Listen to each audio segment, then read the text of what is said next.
여러분 안녕하십니까? 김지태 선생이고요. 전공사회 기출 난제 해설 15번째 시간입니다. 네, 처음에 시작한 지가 엊그제 같은데 벌써 한 달이 좀 넘었고요. 네, 이 유튜브 강의를 하면서 이제 구독자 수는 한 4, 50명은 아마 들으시는 것 같습니다. 아무튼 감사하게 생각하고요. 어려운 문제들이니까 좀 한 번은 정확하게 들어주시고 좀 뭐 주무시다가 자면서 아니면 그러면서 연상을 하시면서 들으시는 게 좋아요. 한 세 번, 네 번 들으시면 확실히 각인이 될 거라고 보여지고요. 제가 지금 30문제를 계획을 했는데 카페에서 3문제 신청이 들어와서 좀 더 해야 될 것 같습니다. 한번 봅시다. 노동공급곡선의 후반 굴절인데요. 왜 생뚱맞게 2007년 행정고시냐라고 하는 얘기는 한번 봅시다. 이 행시에 나왔던 이 문제가 이 그림은 맨큐 경제학에 있는 거였고요. 그 다음에 우리 임용에서는 2014년에 이렇게 나왔어요. 후반굴절로 그냥 이렇게 나왔다라고 하는 얘기는 외워서 쓰라는 얘기입니다. 여러분 이 그림하고 똑같은 문제입니다. 여러분 다시 보세요. 이 그림이 똑같은 문제입니다. 여러분 똑같이 느껴지십니까? 느껴지시지 않을 겁니다. 그러면 왜 그런 착시 현상이 나타나는지 한번 보겠습니다. 문제를 한번 풀어봅시다.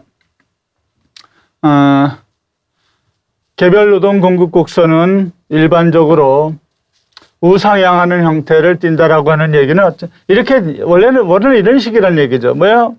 어때요? 임금이 올라가면 일을 더 많이 해서 노동공급 이렇게 돼야 되는데 지금 그렇게 되지 않고 이렇게 되고 있다 이거거든요. 이렇게 되고 있다 이런 얘기입니다.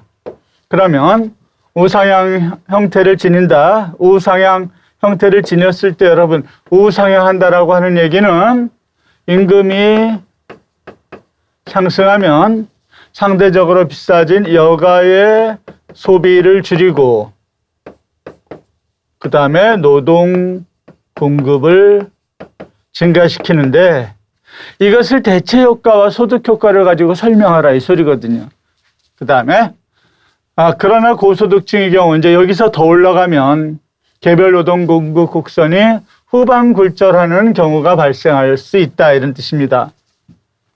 이 고소득층의 좌상향 즉 좌상향 후반 굴절하는 부분을 무차별 곡선과 예산선을 이용하여서 대체 효과와 소득 효과로 나누어 설명하시오. 그렇습니다. 임금이 상승했다고 가정한다. 그러면 대체 효과와 소득 효과로 나누어 설명하시오. 볼까요? 다시 한번 우리 임용 2014년 임용을 한번 보겠습니다. 다음은 갑의 노동 공급 곡선을 나타낸다. 임금이 실질 임금이건 명목 임금이건 상관없어요. 그것이 분석하는데 뭐 크게 영향을 미치지 않습니다. 실질 임금이 W 스타 이상인 경우에 위로 올라가면 임금이 상승함에 따라 노동 시간이 감소하는데 그 이유를 봅시다. 대체 효과와 소득 효과를 이용해서 설명하시오. 그랬는데 이건 보세요. 이 그림 가지고는 대체 효과와 소득 효과를 절대 알 수가 없습니다. 여러분들이 알 수가 없어요. 그렇죠. 그러면 2014년 우리 임용에서는 이거 외워서 써라. 그리고 제가 작년쯤에 이거 모의고사를 내봤더니 거의 외워서 달달달달 기출문제를 우리 수험생들이 암기를 하시더라고요. 굉장히 위험천만한 그런 공부 방식을 택하고 있는 걸 봤었는데요. 그럼 한번 그 원리를 여러분 터득을 하시기 바랍니다. 원리를 터득하고 응용을 할 줄 모르면 경제학은 거의 9득점 맞기가 어렵습니다. 경제학에서 4점짜리 두세 문제 펑크를 내버리면 이게 또 1년이 연장이 돼요. 그 수험 기간이 길어지면 여러분 사람이 지치고 사람 꼴이 꼴 같지 않게 되고 죄송합니다. 이 수험생일 때하고 합격했을 때하고 전혀 다른 거예요. 그렇죠? 네, 그렇게 되니까 여러분 꼭 단기 합격을 하셔야 돼요. 할 수 있는 한. 그리고 공부는 좀 꼼꼼하게 하시는 분들이 먼저 합격을 합니다. 봅시다. 여기도 뭡니까? 대체 효과와 소득 효과를 나눠 설명하시오. 그러니까 이게 먼저니까 이 시험이 먼저니까 우리 임용은 행시를 그대로 가지고 왔다 이렇게 할 수가 있겠습니다. 네, 제가 그림을 그리면 한번 멋있게 그려보겠는데요. 이 그림은 맨큐경제학에 있는 그림을 가지고 제가 하겠습니다. 저는 이거는 독수리로 칠 수가, 이건 제가 다 친 거예요. 하나하나. 한 글자 한 글자, 어느 한 글자도 제가 치지 않은 것이 없습니다. 그러나 그림은 제가 그려낼 자신이 없습니다. 봅시다. 어떤 문제인지. 임금이 상승해서 더 많은 소비를 하게 됐다. 그러니까 이것이 임금 상승입니다. 임금이 올라갔다. 그런 뜻이죠. 그래서 새로운 무차별 곡선과 만나는 요점에서 만나서 이만큼 여가 소비가 증가했다요. 즉 임금이 상승해서 여가 소비가, 지금 이게 여가축이에요. 여가축은 이게 여가라면, 요것이 여가라면 요 부분은 노동이에요. 그래서 노동이 감소했다. 자, 임금이 상승해서 여가가 증가하고 노동이 감소했는데 요것은 우리가 가격 효과를 나타낸 거예요. 이 가격 효과는 반드시 대체 효과와 소득 효과로 분리를 시켜야 됩니다. 소득 효과. 이렇게 분리시키는 연습을 여러분이 기본 이론 시간에 이걸 해주셔야 돼요. 이거를 해주셔야 됩니다. 그러면 이걸 한번 해봐라. 네가 한번 해서 써봐라. 이거거든요. 그래서 좋은 문제입니다. 봅시다. 임금이 상승해서, 그쵸? 여가와 소비의 그 균형점이 바뀌었죠. 이제 어떻게 바뀌었느냐 보면, 요 A에서 C로, 편의상 C로 하겠습니다. C로 이동을 했어요. A에서 C로 이동을 했습니다. 가격 효과입니다. 임금 상승 효과 이렇게 되겠죠. 실제로는. 여기에 대해서 상대 가격비가 변했으니까 평행하게 쭉 내려와서 그림이 좀 이렇게 돼서 원래 만나는 무차별 곡선과 만나는 점을 B라고 하면 우리는 A에서 B로 가는 것은 대체 효과고, B에서 C로 가는 것은 소득 효과가 되겠습니다. 항상 그렇습니다. 소득 효과가 되겠어요. 그러면 다시 한번 이걸 내려봅시다. 이걸 내려요. 이것을 이거를 제가 숫자로 한번 써볼게요.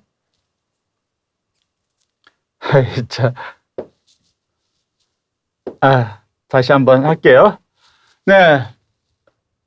이렇게 수평하게 그리면 요거 원래 있던 A, 요점 B, 요점 C 이렇게 보겠습니다. 그러면 이렇게 해놓고 이것을 5, 7, 10 이렇게 합시다. 자, 10 이렇게 합시다. 즉 어떻습니까? A에서 B로 가는 거, 이게 대체 효과예요. 대체 효과는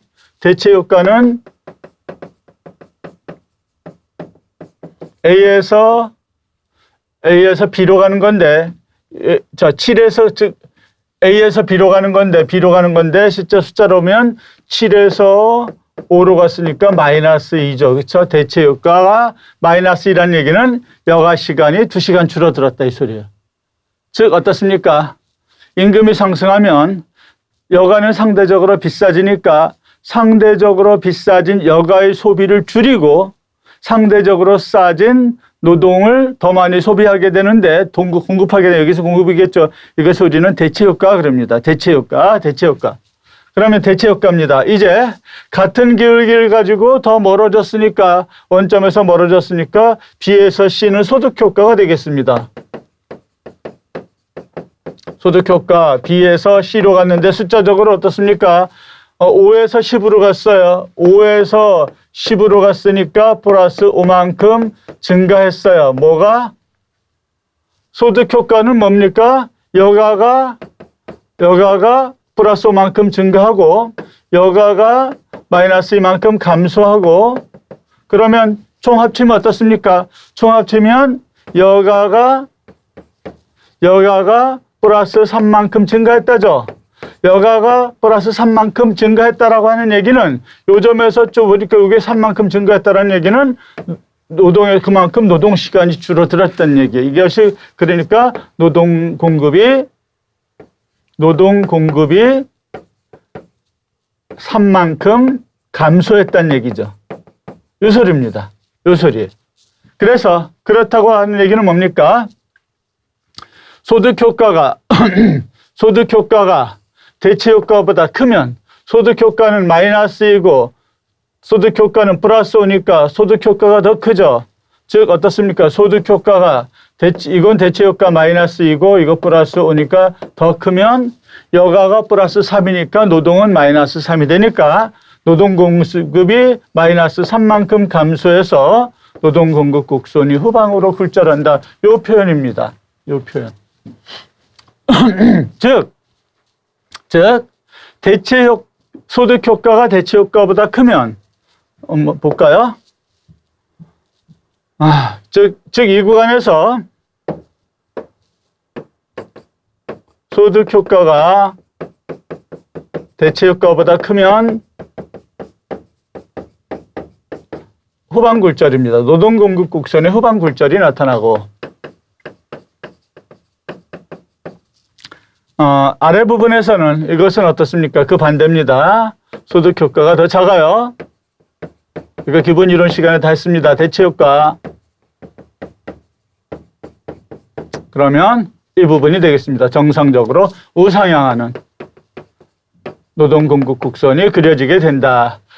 출제는 이 부분은 출제가 거의 안 되고 이 부분은 거의 출제 안 되고 실제로는 위의 부분이 출제가 되겠습니다. 노동 공급 곡선의 후방 굴절. 네, 이 문제는 좀 좋은 문제라고 생각이 되고요. 지금은 뭐 하도 분석을 많이 했기 때문에 어디로 가야 이게 잘 보이나? 하도 분석을 많이 했기 때문에 이 문제는 뭐 그렇게 지금은 많은 수험생들이 대부분 거의 뭐 외우시는 수준까지 이르렀습니다. 아마 우리 다른 선생님들이 아마 이걸 외우라고 시키는 것 같아요. 외우라고 시키는 것 같다. 여러분, 대체 효과는 항상 어떤 상대 가격 B가 변함으로 인해서 생기니까 같은 동일 무차별 곡선에서 나타나요. 처음에 접했던 동일 무차별 곡선에서 대체 효과는 상대적으로 비싸진 재화의 소비를 감소시키고 상대적으로 저렴해진 재화의 소비를 증가시키게 되는데 이것을 우리는 대체 효과 이렇게 부릅니다. 그러면 대체 효과는 같은 무차별 곡선상에서 나타나고 소득 효과는 같은 기울기를 가지고 같은 기울기를 가지고 이제 소득이 높아지면 대부분 정상제니까 원점에서 멀어지는 거니까 그때 같은 기울기를 가지고 서로 다른 무차별 곡선의 그 접점에서의 그 변화는 우리가 소득 효과, 그 다음에 동일 무차별 곡선상에서의 상대 가격의 기울기가 달라짐으로 인해서 생기는 한계 대체율이 달라짐으로 인해서 생기는 그런 효과를 우리는 대체 효과, 그리고 두 개를 합쳐서 가격 효과 이렇게 부릅니다. 두 개 합쳐서 대체 효과와 소득 효과를 합쳐서 가격 효과 이렇게 부릅니다. 네, 이 부분은 계속 대체 효과, 가격 효과는 뒤에도 또 있어서 뭐 간단히 마무리를 하겠습니다. 여러분, 제가 항상 집중적으로 뭐 공부 비사비몽 상태에서 뭐 15시간 하는 거 의미 없습니다. 제 경험으로 의미가 없어요. 정신을 버뜩 차리고 8시간 정도 하면 그거 1년 정도 꾸준히 지키시면 저는 무조건 합격한다고 보는 그런 입장에 있습니다. 네, 전공 기출 난제 해설 이게 15번째죠. 노동 공급 곡선의 후방 굴절에 대해서 우리가 알아봤습니다. 그러면 다음 시간은 뭐냐? 다음 시간 기대를 하셔도 좋습니다. 이 문제 2020년 문제인데 굉장히 좀 어려워했던 문제인데 제가 아주 쉽게 풀어드리겠습니다. 그러면 저는 잠시 후에 뵙겠습니다. 감사합니다.